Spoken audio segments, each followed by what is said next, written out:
So for any of us in this room today, let's start out by admitting we're lucky. We don't live in the world our mothers lived in, our grandmothers lived in, where career choices for women were so limited. And if you're in this room today, most of us grew up in a world where we have basic civil rights. And amazingly, we still live in a world where some women don't have them. But all that aside, we still have a problem, and it's a real problem. And the problem is this: women are not making it to the top of any profession anywhere in the world. The numbers tell the story quite clearly. 190 heads of state, 9 are women. Of all the people in parliament in the world, 13% are women. In the corporate sector, women at the top, C-level jobs, board seats, tops out at 15, 16%. The numbers have not moved since 2002 and are going in the wrong direction. And even in the nonprofit world, a world we sometimes think of as being led by more women, women at the top, 20%. We also have another problem, which is that women face harder choices between professional success and personal fulfillment. A recent study in the US showed that of senior managers, of married senior managers, 2/3 of the married men had children, and only 1/3 of the married women had children.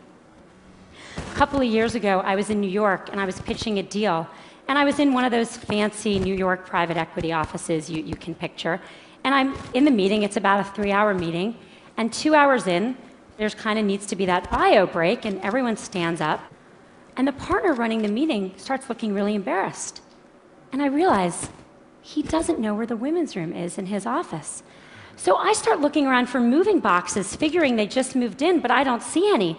And so I said, "So did you just move into this office?" And he said, "No, we've been here about a year."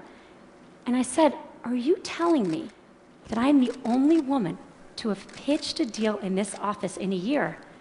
And he looked at me and he said, "Yeah, or maybe you're the only one who had to go to the bathroom."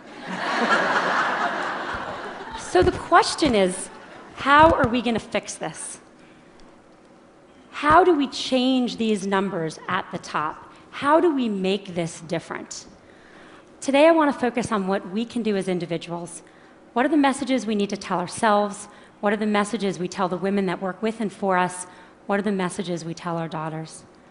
Now, at the outset, I want to be very clear that this speech comes with no judgments. I don't have the right answer. I don't even have it for myself. I left San Francisco, where I live, on Monday, and I was getting on the plane for this conference, and my daughter, who's 3, when I dropped her off at preschool, did that whole hugging the leg, crying, "Mommy, don't get on the plane" thing. This is hard. I feel guilty sometimes. I know no women, whether they're at home or whether they're in the workforce, that don't feel that sometimes. So I'm not saying that staying in the workforce is the right thing for everyone. My talk today is about what the messages are if you do want to stay in the workforce. And I think there are 3. 1, sit at the table. 2, make your partner a real partner.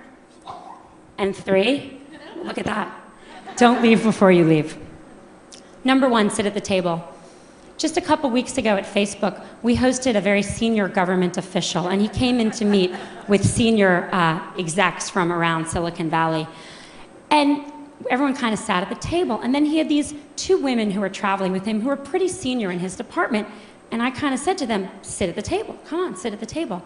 And they sat on the side of the room. When I was in college, my senior year, I took a course called European Intellectual History. Don't you love that kind of thing from college? Wish I could do that now. And I took it with my roommate, Carrie, who was then a brilliant literary student and went on to be a brilliant literary scholar. And my brother, smart guy, but a water polo playing pre-med, who was a sophomore. The 3 of us take this class together. And then Carrie reads all the books in the original Greek.